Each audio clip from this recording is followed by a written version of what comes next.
Adventist Broadcasting Network, ABN.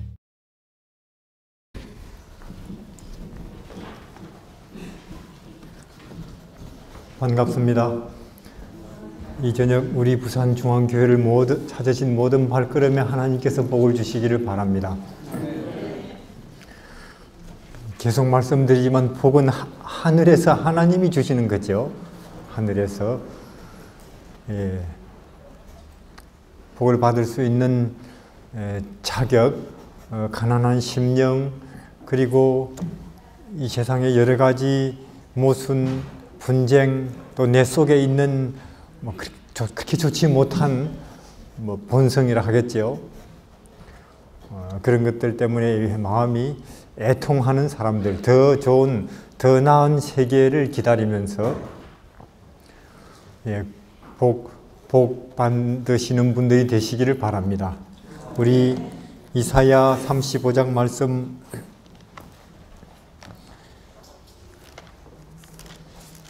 이사야 35장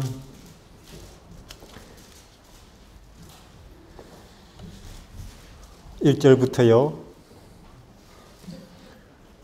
광야와 메마른 땅이 기뻐하며 사막이 백합같이 피어 즐거워하며 무성하게 피어 기쁜 노래로 즐거워하며 레바논의 영광과 갈멜과 사론의 아름다움을 얻을 것이라. 그것들이 여호와의 영광 곧 우리 하나님의 아름다움을 보리로다. 인생 살수록 사막 같지 않습니까? 나이 들어갈수록 즐거운 일이 적어지고 걱정이 점점 많아지죠. 몸은 점점 전과 같지 않고요. 그런데 이 사막 같은 인생이 언젠가는 백합같이 화창하게 피어날 날이 있을 것입니다. 믿으시기를 바랍니다.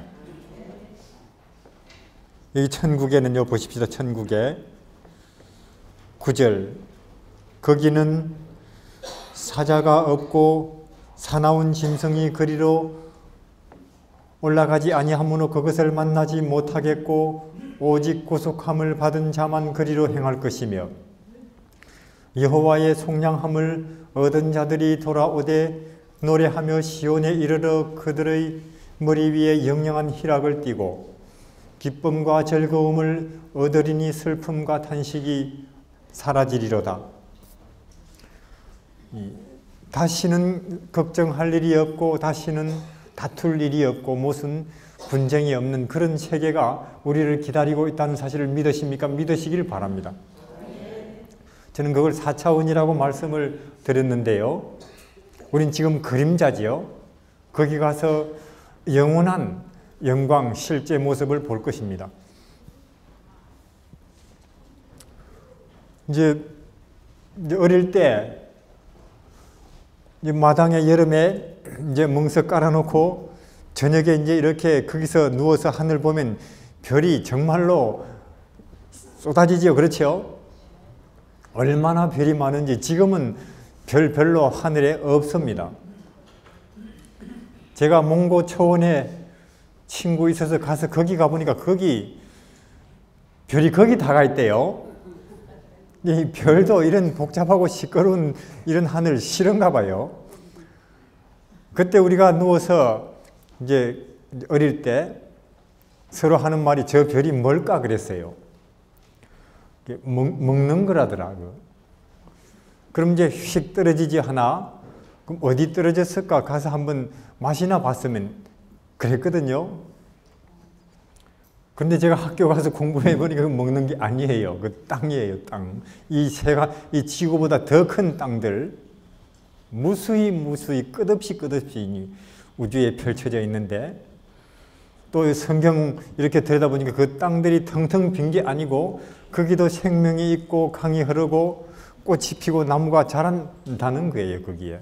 우리 같은 사람이 아니고, 참 영광스러운 존재들이 거기 살고 우리 언젠가 거기 갈 거 아니겠습니까? 예. 이제 별을 보시면 그런 나를 꿈을 꾸시기를 바랍니다. 우리는 하늘에 갈 것입니다. 그래서 오늘은 그러면 가서 살게 될 천국, 그저께 설명드렸는데요. 이제 오늘 저녁에는 이미 우리에게 와 있는 천국, 그건 그렇다 치고 앞으로 될 일은 그렇다 치고 오늘 살기가 이렇게 고달픈데, 그렇죠? 자꾸 전세금 올라가고 몸은 자꾸 아프고, 오늘 우리 이런저런 문제 하나님께서 해결 안 해주시는가 그 말이죠. 우리 마태복음 3장, 오늘 저녁에는 이미 우리에게 지금 이미 우리 여기 와 있는 천국 말씀드리겠습니다. 1절요.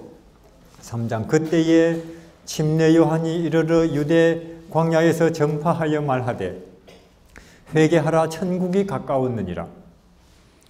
이제 2000년 전에 그 당시 교인들 앞에 갑자기 한 30 남짓한 청년이 흐름한 옷 입고 나타나서는 천국이 가까웠다고. 그렇습니까? 천국이.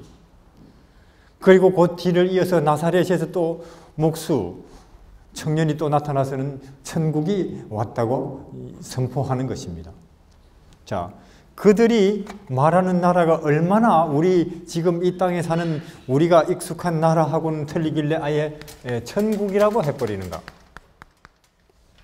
천국. 우리는 뭐 한국도 있고 미국, 중국, 뭐 영국, 기타 많잖아요. 그건 아무리 그래봤자 미국이라고 해도 땅 나라예요. 땅. 맞습니까? 이 땅 위의 나라란 말입니다. 그럼 지금 그 청년들이 젊은이들이 소개하는 나라가 얼마나 우리 사는 이 땅하고는 다른 나라길래 아예 천국이라고 하는가?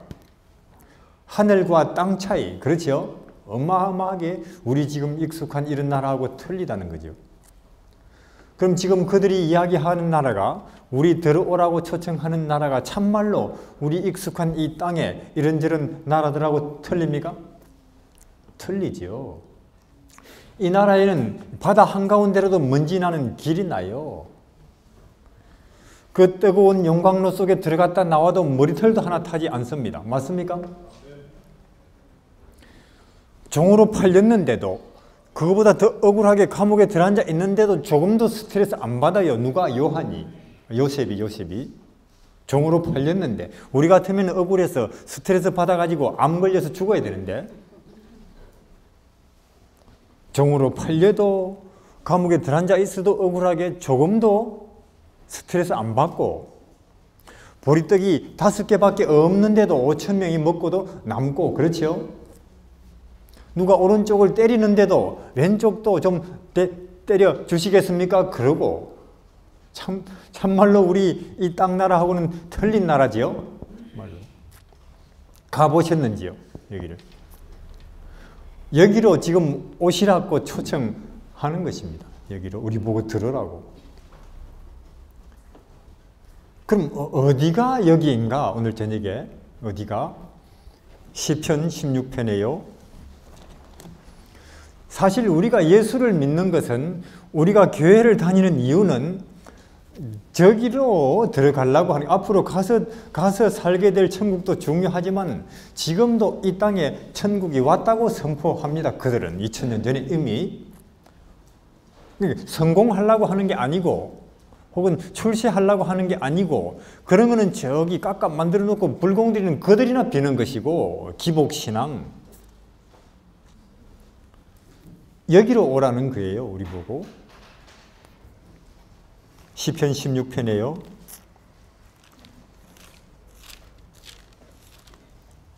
시편 16편 9절, 이러므로 내 마음이 기쁘고 내 영광도 즐거워하며 내 육체도 안전히 거하리니 이는 내 영혼을 음부에 서울에 버리지 아니하시며 주의 거룩한 자로 멸망시키지 않으실 것임이니이다. 밑에요.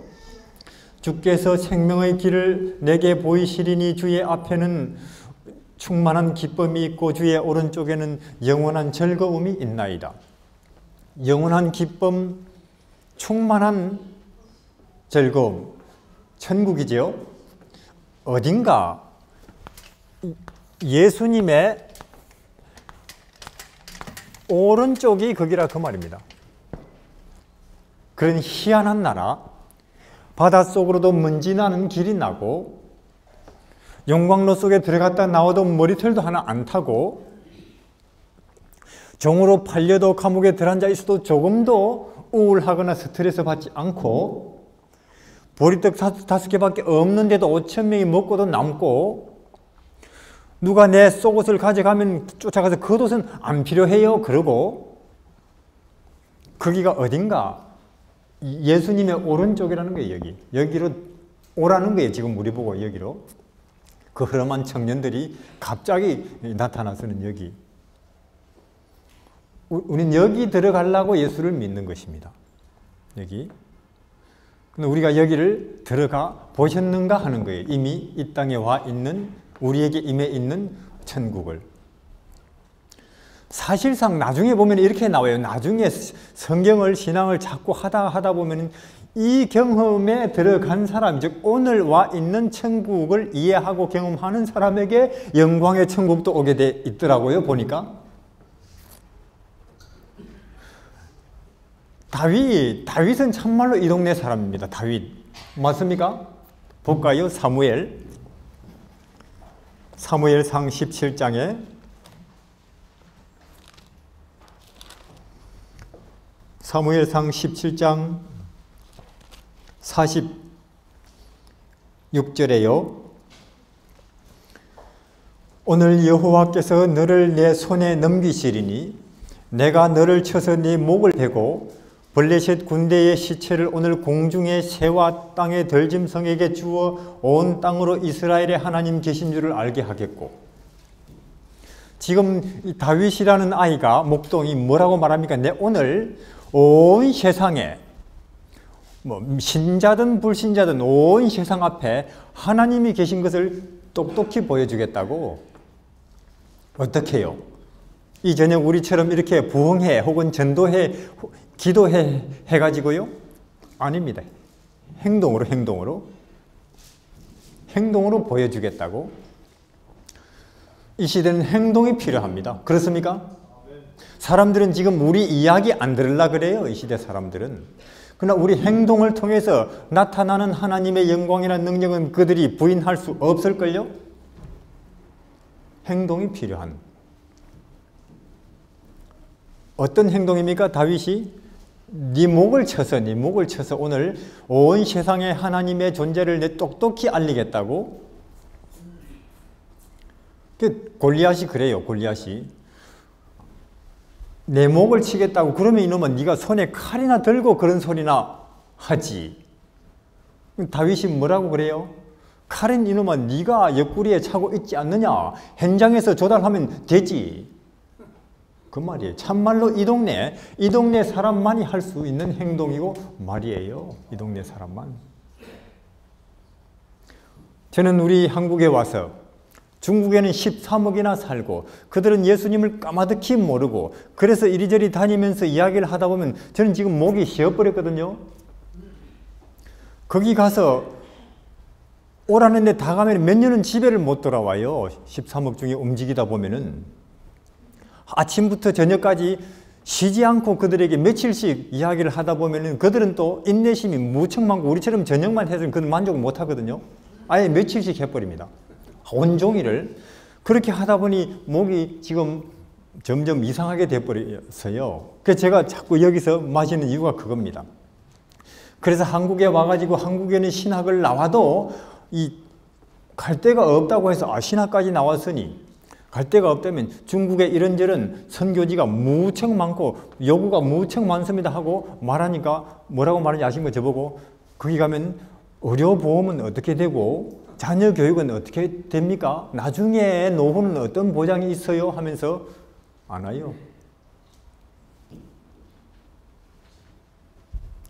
자, 그러면 우리가 생각을 해보면 그러면 공부 4년 6년 했는데 공부 4년 6년 해도 지식은 늘었니 몰라도 믿음은 조금도 안 자랐다는 이야기죠.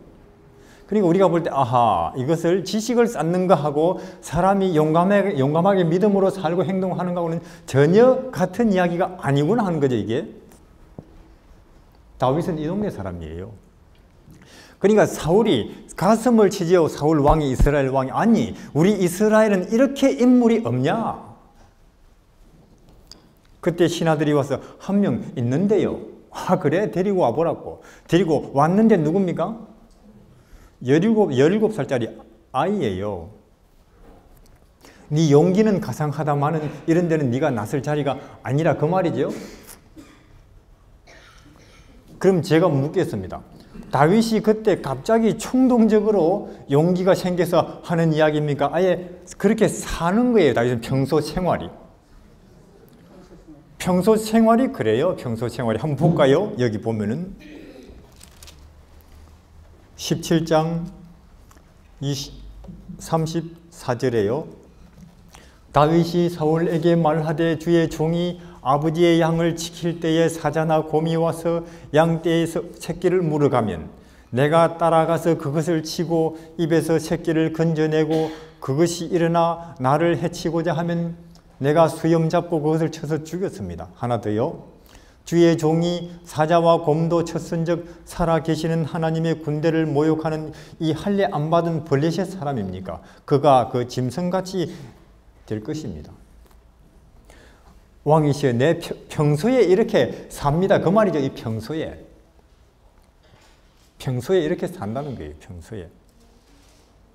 아마 골리앗 앞에 있는 이스라엘 군대들, 보통 신자는 아니겠죠. 싸우러 왔으니까. 나도 평소에는 칼 깨나 쓰고 활 쏠 줄 알아요. 그랬겠죠. 그런데 딱 골리앗이 등장하니까 어떻습니까? 고개 팍 숙이고 도망갈 궁리만 해요.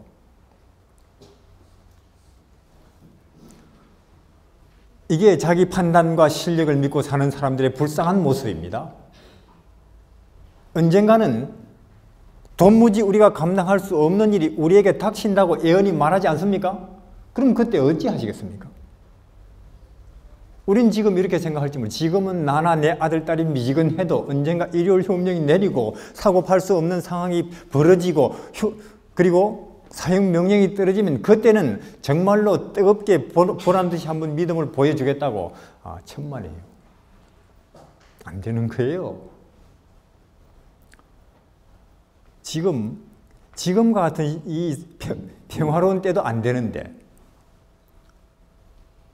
우리는 지금 예언을 알고 앞으로 예수님의 재림 직전에 어떤 일이 우리 앞에, 우리 자녀들 앞에 닥칠 것 우리는 이야기도 하고 말도 하지만은 그러나 그것보다 더 지금 시급한 것은 나에게 정말로 이런 믿음이 있느냐? 절대자, 보이지 않는 분, 들리지 않는 분에 대한 절대적이고 무조건적이고 순종적인 믿음을 가지고 있느냐는 거지요. 개국 이래로 몰랐던 환란이 우리를 휩쓸고 지나간다면 누가 그때 남아 있을까요? 이 다윗은 참말로 이 동네 사람이에요. 이 동네 사람. 이 동네 사람만이 할 수 있는 행동이고 말인 것입니다. 이 행동으로 하나님 계신 것을 똑똑히 보여주겠다고 다윗이. 그러니까 정말로 마귀, 그렇죠? 이 다윗 때문에 엄청나게 열받아요. 스트레스. 그렇죠? 판판이 깨지거든요. 다윗 때문에. 그래, 네가 한 번만 여기서 살짝만 나와보라고 그러죠. 마귀가 한 번만 네가 여기서 나오면 그때는 내가 먼지가 나도록 밟아주겠다고. 근데 나오나요? 다윗이 여기서 안 나와요. 그런데 한 번 살짝 나온 적이 있지요. 다윗이 여기서. 언제입니까? 이제 전쟁 직접 안 나가도 되고 부하들이 다 알아서 하고 그렇죠. 동서남북 이스라엘 주위 나라들 이렇게 봐도 감히 대들 나라 없고 정말로 평화롭고 안전한 이제 날들 아니에요. 그러던 어느 날 왕궁에서 이렇게 올라가서 해질 때쯤 이렇게 둘러보니까 웬 여자가 눈에 들어오지요? 그 뒤에 일들은 여러분들이 아시는 대로입니다. 얼마나 마귀가 다윗을 엎어놓고 뒤집어놓고 해요. 그러니까 우리가 전에 예수님과 함께 믿음의 길을 충실히 걸어온 사람들일수록 여기서 나오지 마시기를 바랍니다. 마귀가 딱 찍어놓고 본다니까요. 저 같은 사람은 평소에 여기 사니까 마귀가 별로 신경도 안 써요. 자기 관리 밑에 있으니까. 그러나 전에 참 특별히 하나님의 은혜와 능력을 경험한 사람들일수록 여기 나오지 말아야 됩니다. 다윗은 정말로 이 동네 사람이에요. 요셉도 그렇고 다니엘도 그렇고 이 세상이 감당을 못해요. 그들은 가난하게 만들겠다 해도 혹은 뭐 짓밟는다 해도 모욕을 줘도 죽인다 해도 그들은 여기서 끄떡을 안 하지요. 예수님의 오른쪽입니다. 그럼 더 구체적으로 어디냐 여기가? 우리 오른손으로 일하지 않습니까? 즉 예수님이 관리할 수 있는 곳, 예수님이 일하실 수 있는 곳이라 그 말입니다. 그리고 그물을 오른쪽에 던지니까 고기 잔뜩 잡히듯이 그럼 더 구체적으로 어디가 여긴가? 요한복음 17장 3절에 영생은 곧 유일하신 참 하나님과 그의 보내신 자 예수 그리스도를 아는 것이니이다. 요한복음 17장 3절에 예수님을 아는 곳, 영생은, 행복은, 기쁨은, 만족은, 겸손은, 소망은 어디서 오는가? 예수 그리스도를 아는 마음에 임한다 그 말이에요. 어디가 예수님의 오른쪽인가? 예수님이 관리하고 다스리실 수 있는 곳인가? 예수님을 아는 곳입니다. 아는 곳. 침례 요한은 참말로 예수님을 아는 사람입니다. 침례 요한은 이스라엘 백성들, 전체 교인들이 지도자부터 평신도까지 400년 동안 그렇게 부흥시켜 보려고 애를 썼는데도 안 되는 부흥을 혼자서 해치워 버렸어요. 몇 마디 말로. 맞습니까? 침례 요한은. 요한이 몇 마디 하니까 이스라엘 사람들은 물론이고 이방인들까지도 요단강으로 몰려갑니까? 요단강으로 몰려갑니다. 뭐 하러 가요?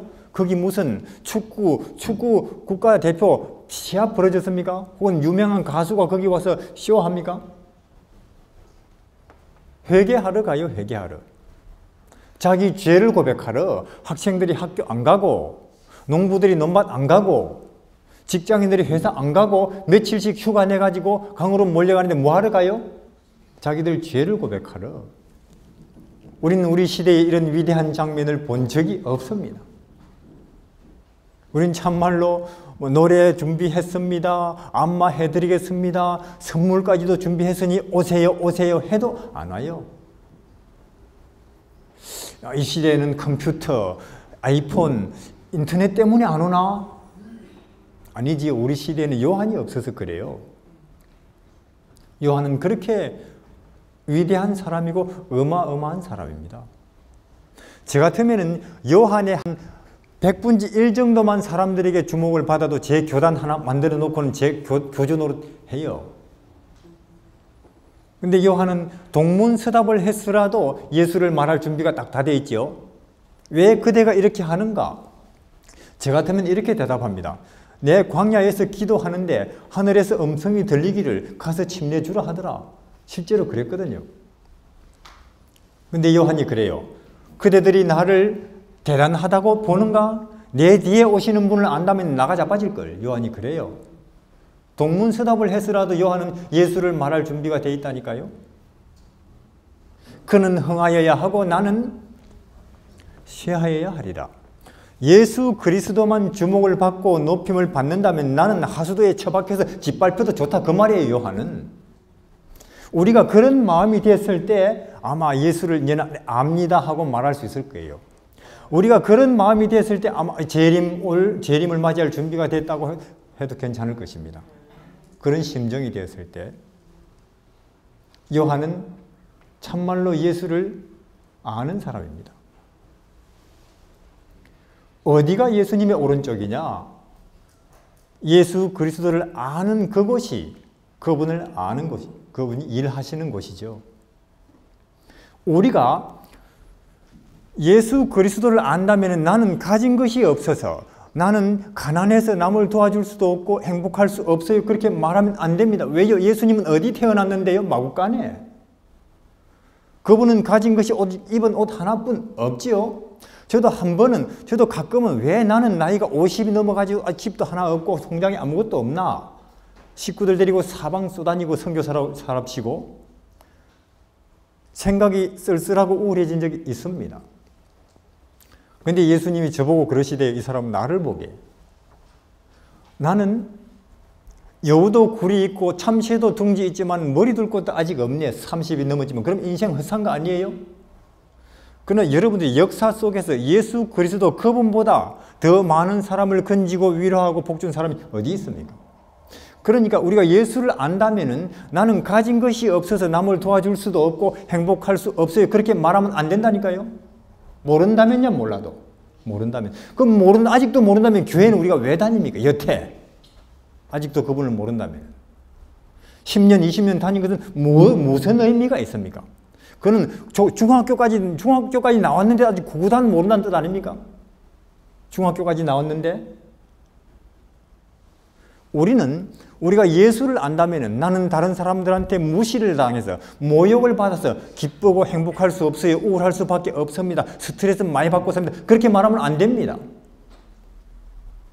그분은 사람들에게 침뱉음을 당하고 짓밟히고 엎드려서 남의 발을 씻어주고 끝내는 십자가에 못이 박혀서 죽었어요. 저도 사람들에게 제대로 대접을 못 받아서 무시받을 때 우울해 본 적이 있는데 예수님이 저보고 그러십니다. 나를 보게, 이 사람아. 나는 짓밟히고 있니 신인데도 사람들이 나를 빨가벗겨서 나무에다가 빨래처럼 걸어놨지 않냐. 예수님이 저보고 그러시더라고요. 그걸 알고 보니까 저는, 그런 예수를 알고 보니까 저는 지나치게 가진 것이 많고 지나치게 대접을 받고 있더라는 것입니다. 그래서 지금은 저는 그게 재물이건 혹은 그게 명예건 뭘 소유하는 데 대해서 별로 관심이 없습니다. 그게 제가 돌을 닦아서 그러나요? 저도 똑같은 평범한 인간인데 예수를 알고 보니 그리 돼버리더라, 그 말입니다. 갑자기. 그분을 알고 나니까. 그래서 지금은 남이 저를 세우든 짓밟든 별로 마음의 흔들림이 없어요. 그게 제가 돌을 닦아서 그런 게 아니고 그분을 알고 보니까. 예수가 누굽니까? 예수 그리스도는 영원 전부터 계시고 앞으로도 영원히 계시는 우주와 은하와 천지를 창조하신 하나님의 최고의 자기 표현입니다. 예수는. 그분이 벼르고 준비했다가 자기의 최고의 모습을, 최고의 참된 모습을, 최고의 선한 모습을, 최고의 아름다운 모습을 그 마구간부터 십자가까지 33년간 쫙 표현했다니까요. 그게 예수 그리스도예요. 우리는 그런 예수를 알 때 비로소 그 사람이 진리를 알지니 진리가 그대들을 자유케 하리라. 이 세상 덧없는 여러 가지 일들에서, 인생들의 여러 가지 하찮은 일들에서, 심지어 내 본성에서부터 자유케 되는 구원이 거기서 온다는 것입니다. 어디가 예수님? 그 희한한 나라 천국이라고, 은혜의 천국, 그분의 오른쪽입니다. 그분을 아시기를 바랍니다. 그러니까 요셉이 그래요. 요셉이 이렇게 보니까 예수 그리스도의 한없는 높으심, 가브리엘 천사도 그 앞에 절하니까, 그리고 그분의 한없는 낮아짐, 제자들 발밑에 엎드려서 수건을 들고 발을 씻어주고 또 닦아주고 있지요. 그분의 한없는 능력, 한마디 말로도 파도가 잠잠해져 버려요. 또 그분의 한없는 무기력함, 사람들이 밟고 짓밟는데도, 때리는데도 잠잠히 그걸 막고 당하고 있지요. 그분의 한없는 영광과 한없는 수치라는 이 범위 안에서 요셉이 생각해 보니까 내 종으로 팔려서 여기 종으로 낮아져 본들 요셉이 볼 때는 이까지 거고, 내가 총리가 돼 본들 요셉이 생각해 볼 때 이까지 거예요. 그렇죠? 하나도 억울할 것도 없고 하나도 목에 줄 일이 아니라는 거죠. 예수 그리스도의 무한한 간격 속에서 인간의 높고 낮음이 무슨 의미가 있느냐, 그 말입니다. 그래서 요셉이 종으로 팔려도 조금도 억울 안 하고 총리가 돼도 목에 조금도 힘 안 주죠. 예수 그리스도를 아는, 거기에 하나님이 일하실 수가 있고 거기가 은혜의 천국입니다. 은혜의 천국입니다. 그분을 아시기를 바랍니다. 예수님이 오실 때에 천국 가는 것은 둘째치고 우리가 잠시 오늘을 사는 그 삶 속에서도 무엇이 참된 평안이고 자유고 기쁨이고 만족이고 아시고 싶다면 이렇게 하시기를 바랍니다. 그분이 구원이에요. 영생은 하나님과 그의 보내신 자 예수 그리스도를 아는 것이랍니다. 아는 것. 그래서 저는 여기서 오늘 저녁에 제안을 드리지만 시대의 소망, 제가 읽어본 책 중에 저같이 머리 나쁜 사람도 예수님을 잘 알도록 써놓은 책이 있는데 그게 시대의 소망입니다. 거기에 예수님의 눈빛, 걸음걸이, 헤어스타일, 옷차림, 사람들을 대하는 태도 자세히 나와 있어요. 거기에. 어떤 사람들이 저보고 그럽니다. 당신은 아니 왜 맨날 시대의 소망만 강조하여 그래요. 대쟁투 그 얼마나 좋은데. 물론 대쟁투 상하 좋습니다. 그러나 대쟁투는 아시다시피 여인의 후손과 뱀의 후손이 역사를 통해서 국가와 국가, 민족과 민족, 단체와 단체 이렇게 굵은 그 역사적 줄기를 따라서 흘러내려오는 쟁투의 흐름이잖아요. 한두 번 들으면 알아요. 그건. 그러나 여러분들 읽어보셔서 아시다시피 시대의 소망은 그 당시 교회와 예수의 싸움입니다. 그 당시 교회 지도자들과 예수님의 싸움이에요.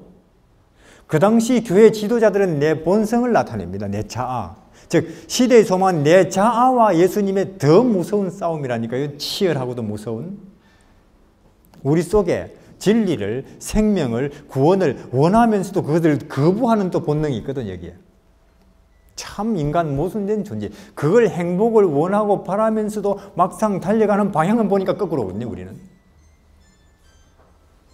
그러니까 시대의 소망을 다른 이름으로 붙이자면 더 무서운 대쟁투라는 것입니다. 더 무서운. 그래서 우리가 그래요. 그 당시 2000년 전에 이스라엘이 맨날 바벨론, 페르시아, 그리스, 로마 저들의 이교 풍습을 우리가 조심하자 물들라. 그것만 강조하다가 어느 틈에 자기들 구석구석 자기들 속에 깊숙이 들어와 있는 마귀를 놓쳐버렸죠. 그리고는 거기에 녹아버렸어요. 그들은. 로마에 의해서 멸망한 게 아닙니다. 그들은. 자기 자신들이 스스로 거부했지요. 구원을. 우리도 맨날 가톨릭, 미국, 짐승의 표 하다가 우리 속에 나도 모르게 깊숙이 들어와 있는 그쪽 정신, 그쪽 가치, 그쪽 사상 여기에 우리도 녹아버릴지 몰라요. 본격적으로 그들과 한번 싸워보지도 못하고 짐승하고. 즉 우리 스스로 예수 그리스도의 은혜와 구원의 능력을 통해서 내 안에 있는 싸움을 이기고 나야 그 싸움에 우리가 뽑힌다니까요. 이해가 되시는지요? 근데 지금 어쩌면 우리는 아직도 예선도 통과 못 해놓고 결승을 걱정할지도 몰라요. 우리가. 희한하게 여기를 들어가야 되는 것입니다. 여기로 들어오라고 초청하는 거예요. 2000년 전에 이 희한한 나라가 그대들에게 왔으니 이리로 좀 오시라고. 이리로. 어디인가 거기가? 예수님이 얼마든지 관리하고 다스리시는 곳인데 그분을 아는 곳입니다. 그래서 시대의 소망을 올해 연속으로 3번을 읽으시기를 바랍니다. 거기에서 교훈 찾으시려고 하지 말고 교훈. 왜? 교훈 그 아무리 많이 끌고 와봤자 교훈 끌어다 대봤자 교훈으로 인간은 구원 못 받거든요. 공자, 맹자, 석가모니 한꺼번에 다 몰려와도 교훈 가지고는 구원 없습니다. 구원은 무조건 예수예요. 그래서 시대의 소망을 읽을 때 거기에서 교훈 찾으시려고 하지 말고 예수의 눈빛이나 걸음걸이나 헤어스타일이나 옷차림이나 사람을 대하는 태도를 주목하시기를 바랍니다. 왜? 그게 구원이니까. 우리는 북경 선교 사관학교 있거든요. 북경에. 거기 1년 훈련을 마치고 우리 대륙 선교의 선교사로 활동하는데 중국 청년, 한국 청년 같이 있습니다. 거기에 어떤 청년은 하버드 대학 다니다 온 청년도 있고 어떤 중국 청년은 초등학교만 나온 청년이 같이 훈련받아요. 그래서 우리가 하버드 나온 청년 보고 잘난 체 하지 마 그래요. 근데 내 잘난 체 안 하고 싶어도 잘난 체 안 해지게 되나요? 내 하버드를 다니다 왔는데 그 생각이 내 머릿속을 안 떠나는데. 근데 거기 북경 우리 선교사관학교는 1년 과정인데 처음 석 달은 시대의 소망을 외우게 합니다. 거의 다 외워요. 시대의 소망을 거기 가면.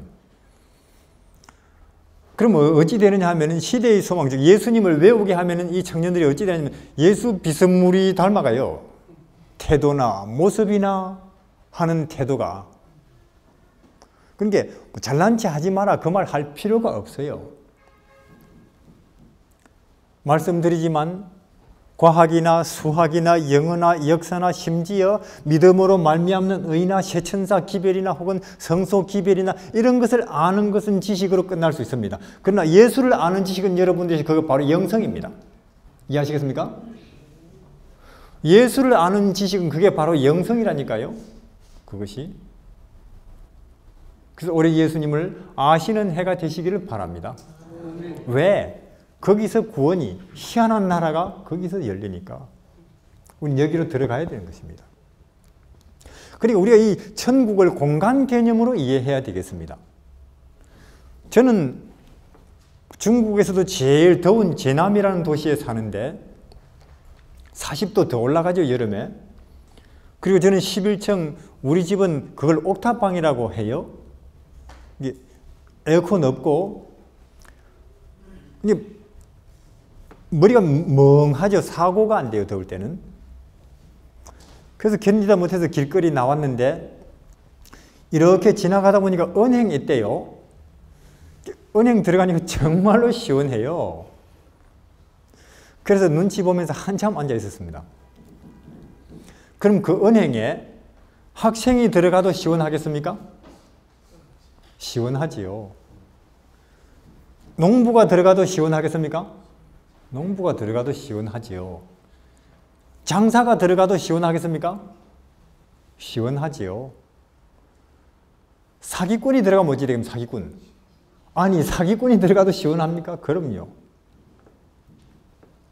강도가 들어가도 시원합니다. 다시 말해서 여기는 누구든지 여기만 들어가면 마음의 평화, 겸손, 인내, 만족이 생기는 곳이 있다니까요. 정신적 공간 여기만 들어가면. 지식인이 여기 들어와도 마음의 평화와 겸손이 생기고 소망이 생기고 무식쟁이 갈릴리 어부들이 들어와도 여기만 일단 들어오면 평화롭고 기뻐지고 다른 사람을 용납하게 되고 왕이 들어와도 그렇고 막달라 마리아 같은 창녀가 들어와도 일단 여기만 들어오면 맞습니까? 창녀가 들어와도 여기만 들어오면 평안이 기쁨이 겸손이 소망이 생기고 사기꾼 삭개오가 들어와도 여기만 들어오면 마음의 평화와 겸손과 희망과 소망이 생기고 그러니까 우리가 이 천국을 하나의 장소 공간 개념으로 이해해야지 우리가 애를 쓰고 깨닫고 인내해서 드디어 어느 날 도달하는 정신적 수준 그러면 불교입니다. 맞습니까? 불교지요. 불교는 뭡니까? 성철 스님처럼 병만 보고 10년 남하고 말 안 하고 10년. 각고의 돌을 닦고 나서 산은 산이고 물은 물이다. 그러죠? 그럼 우리는 도 안 닦아도 아는데.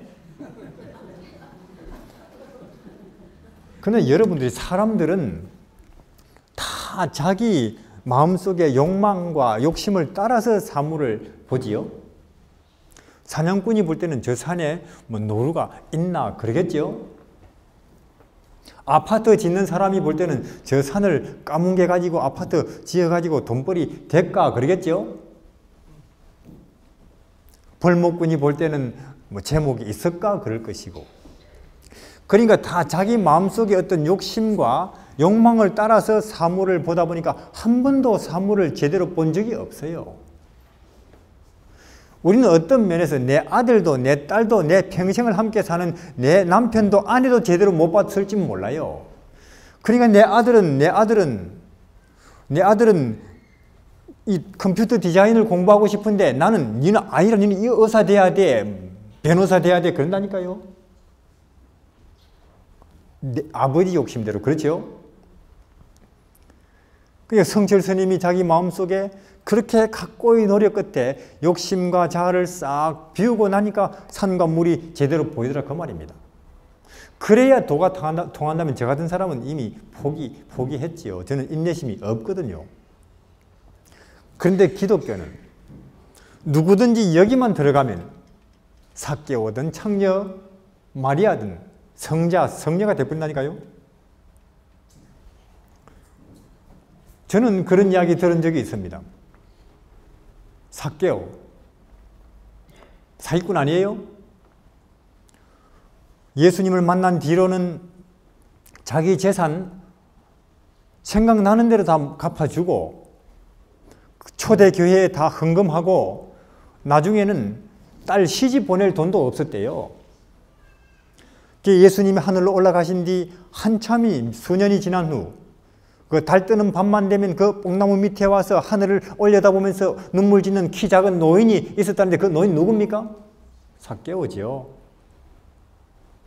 그럼 우리가 삭개오나 막달라 마리아 보고 아니 당신들 어떻게 그렇게 변할 수 있어 하고 물으면 그들이 우리 노력 많이 했지요. 그럴까요?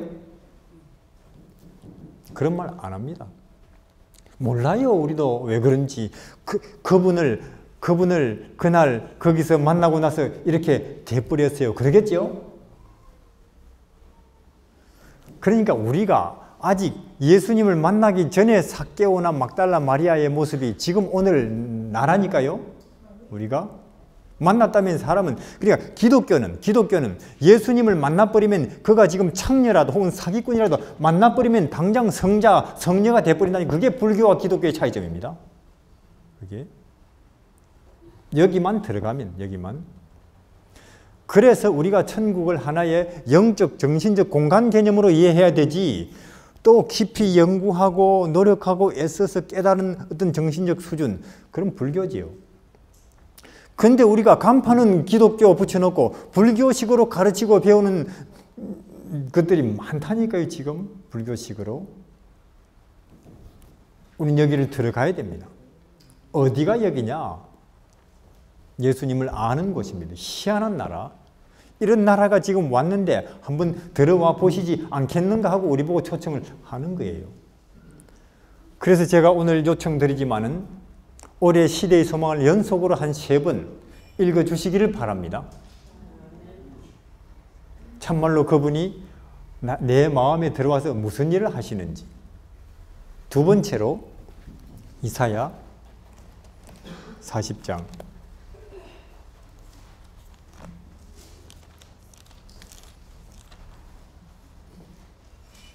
30절에요.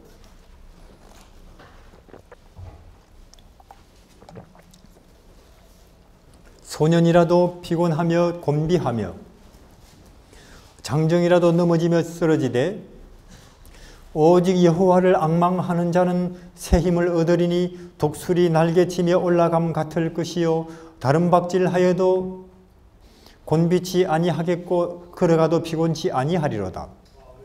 어디가 예수님이 일하실 수 있는 곳인가? 여기 오직 여호와를 앙망, 구약의 여호와는 신약의 예수 그리스도죠. 앙망한다 말은 이제 생각한다 그 말입니다.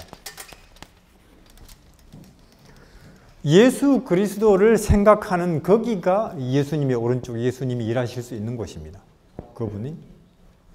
자, 우리가 왜 그분을 알려고 하느냐, 그분을 왜 알려고 하느냐, 그분을 필요할 때 바라보려고, 이해하시겠죠? 필요할 때 그분을 생각하려고.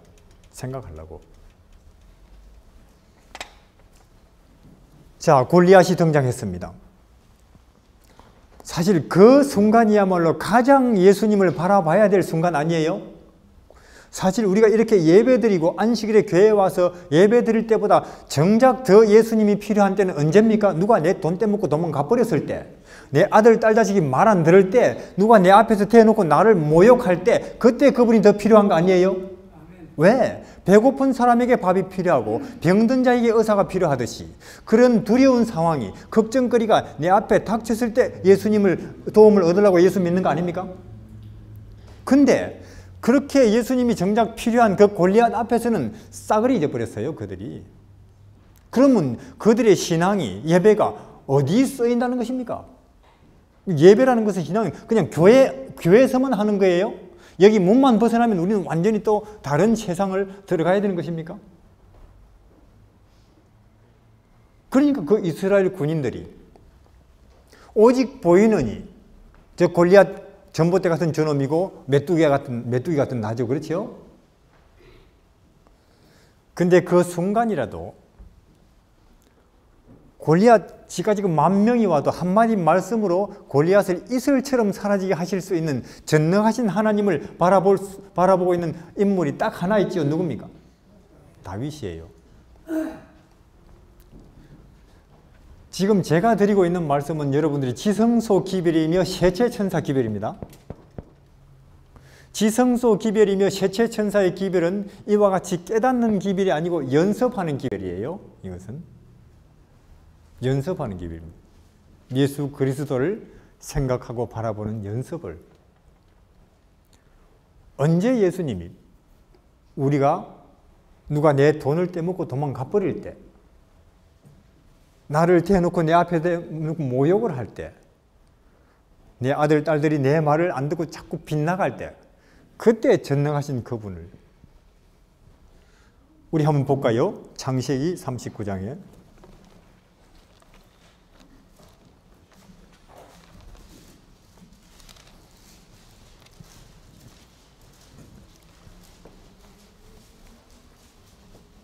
(2절) 여호와께서 39장 2절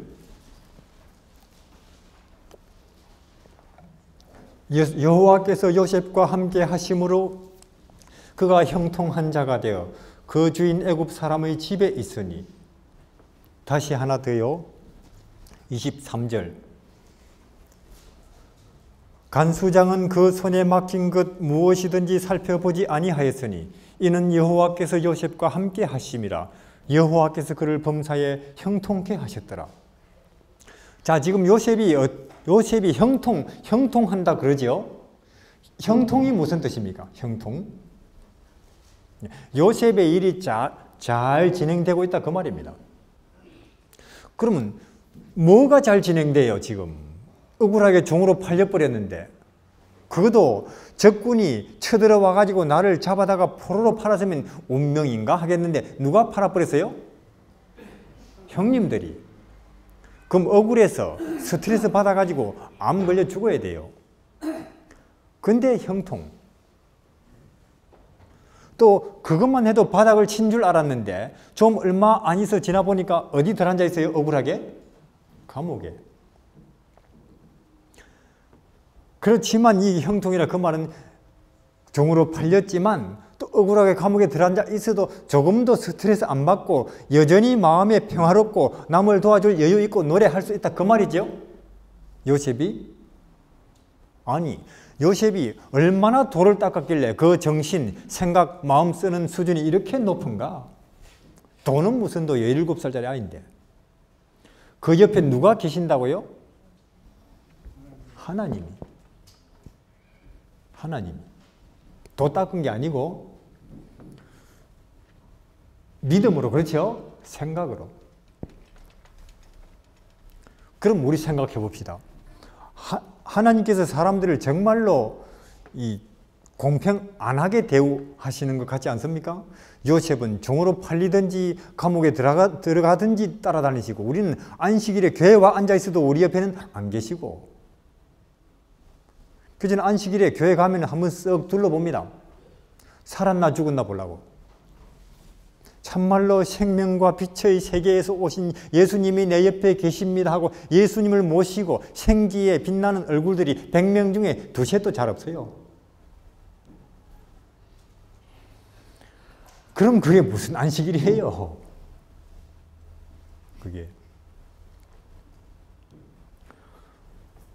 하나님은 무소부재하시다고 하지요.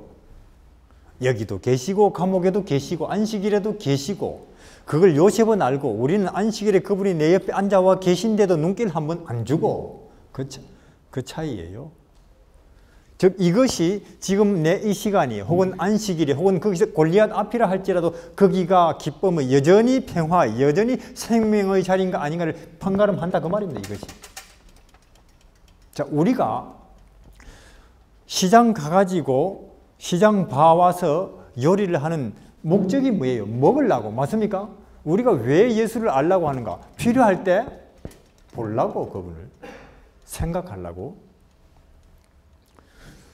생각에서 차이가 나버려요. 하늘이냐 땅이냐, 생명이냐 사망이냐, 빛이냐 어두움이냐, 어디서 판가름이 나버렸다고 이미? 생각에서. 그래서 똑같이 두 여자가 맷돌을 돌리는데 두 개도 아니고 하나를, 그렇죠? 왜 한 사람은 하늘이고 한 사람은 땅입니까? 무슨 차이예요? 생각 차이죠. 생각 차이. 근데 마귀는 지금 압도적으로 성공하고 있죠. 생각을 자기 쪽으로 끌어가는 일에 사람들의. 왜? 손바닥에 마귀 자기 쪽에 유리한 걸 온 세상을 올려다 놔버렸거든요. 손바닥에다가. 우리는 안간힘을 쓰고 예수님 안으로 들어가야 됩니다. 안간힘을 쓰고. 그래서 무릇 지킬 만한 것보다 더욱 네 마음을 지키라. 왜? 생명이 거기서 나오니까. 그렇죠? 슬픔도 기쁨도 평안도 두려움도 어디서 나온다고요? 마음에서, 생각에서. 어디가 예수님이 일하실 수 있는 곳인가? 그분을 생각하는 곳. 거기에 그분이 얼마든지 일하실 수가 있는 것입니다. 그러니까 이렇게 주석이 되어 있던 이 부분이 이렇게 예언하시네. 이스라엘 백성이 사막에서 불평하다가 독사에게 물렸지요. 그거 물리면 곧 죽지요.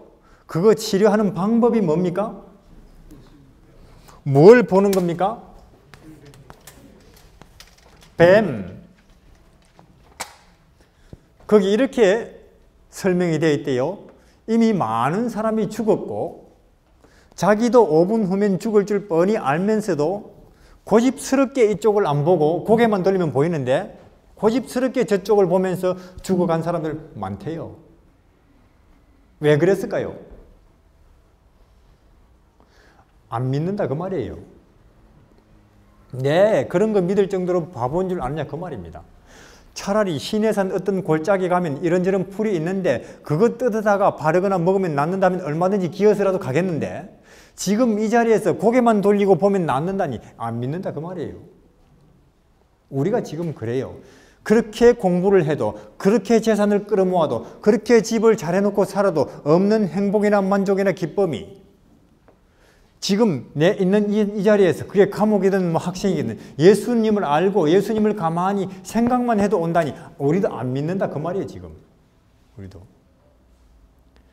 그래서 참말로 행복이 기쁨이 백두산 꼭대기에 있다면 얼마든지 돈을 들여서라도 가겠는데 왜 그렇잖아요. 미국 유학하는 데 있을 거라고 가는 거 아닙니까? 그런 데서 내 원하는 것이 있을 거라고 믿기 때문에 그렇게 얼마든지 돈을 들여서라도 머리를 싸매고 공부를 해서라도 금메달에 있다고 생각하기 때문에 그렇게 애를 써서 달려가는 거 아니겠어요?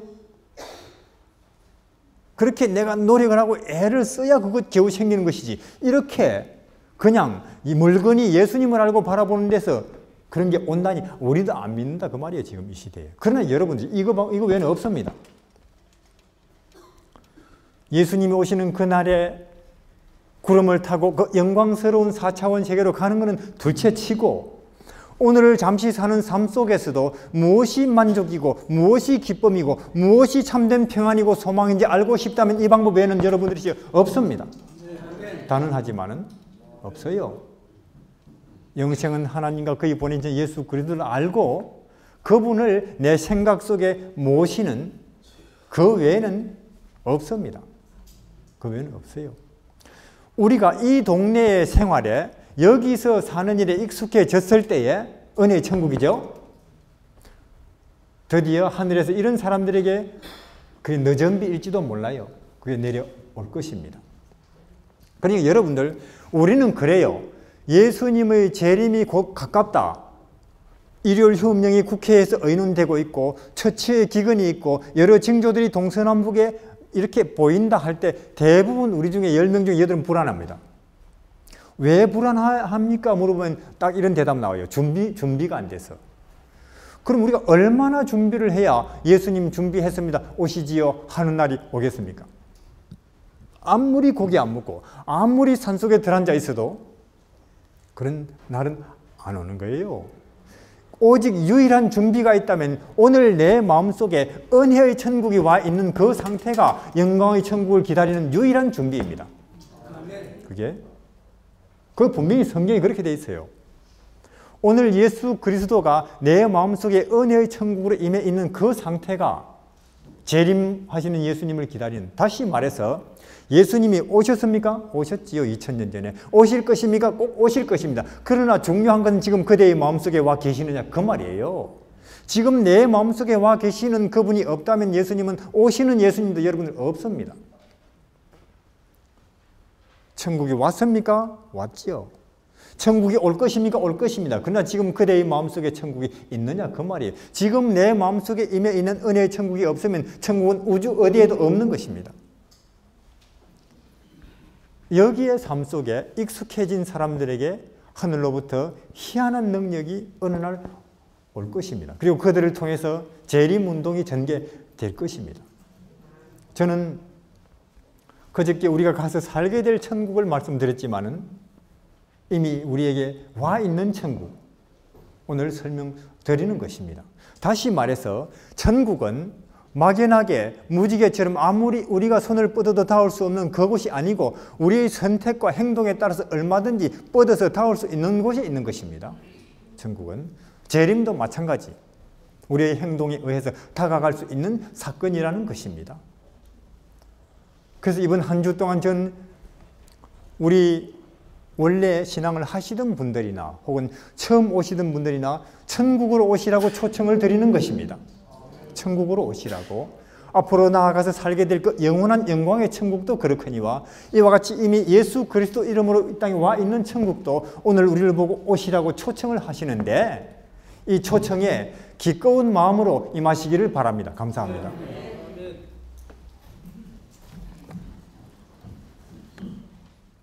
사랑이 많으신 아버지 하나님, 지금은 은혜 받을 만한 때요, 지금은 구원의 날이라고 말씀하셨습니다.